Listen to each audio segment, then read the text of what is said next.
Hi everyone and welcome to Campfire Conversations. My name is Trudi and this is Daniel and we're from Educated by Nature.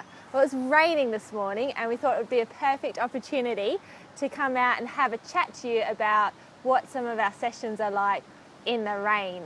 So Daniel, what's one of your favourite memories of a rainy Educated by Nature session? I think that would have to be last year, our July school holidays. We had our first session that we knew the forecast was going to be really rainy.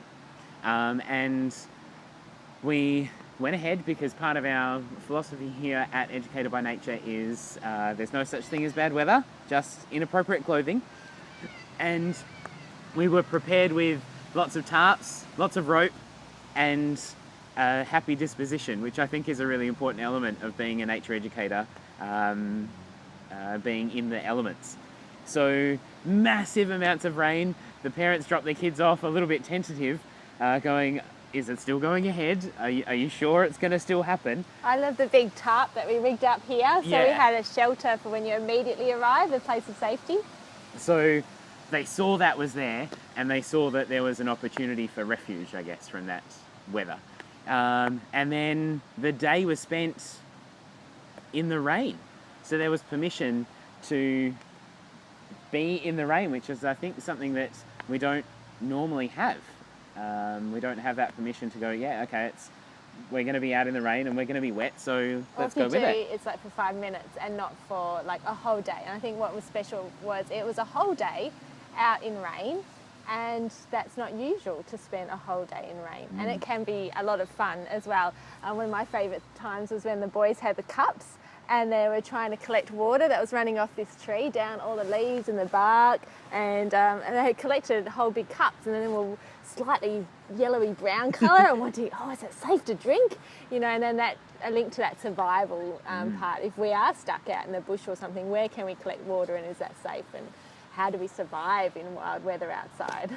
And that itself was a sensory risk-taking opportunity, not only being wet, cold, and in the elements, but also having this cup of water that looked not quite clear and drinking it, which I think was an excellent opportunity for the participants to get involved in. Talking about sensory, I had an interesting session at Mud Pies this Monday at Baldivis. It was raining.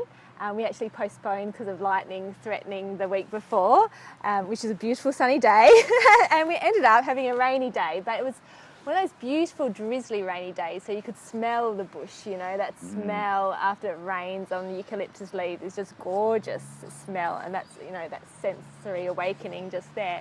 I was talking to a mother about how wonderful she thought it was, because when they have rain, they go out and will play in the rain for 5 minutes and then come back inside. Whereas this time they were challenged to stay out in the rain for 2 hours. And that's a long time for a mother, let alone for a toddler. And there were a couple of toddlers that struggled with the idea of getting wet. And that was a new experience for them, because usually when it rains, we bring people inside or we cover people up.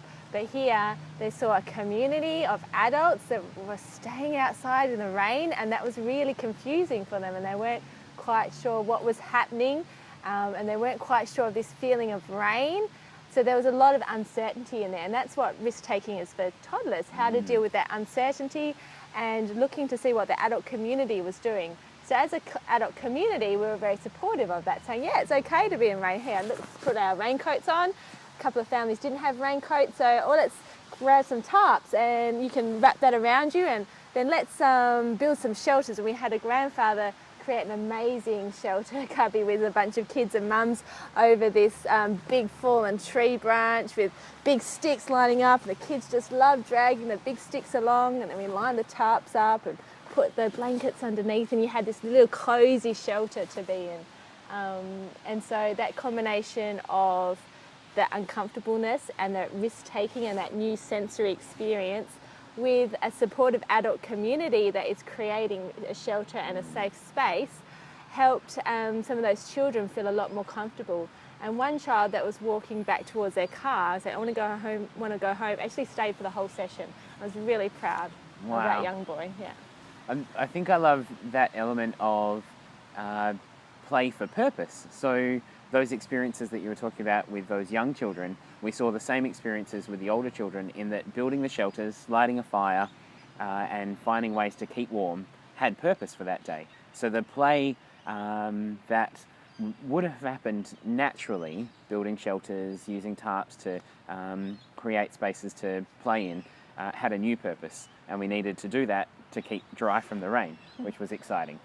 So we hope that you come along and join us one day to celebrate and play for purpose in the rain.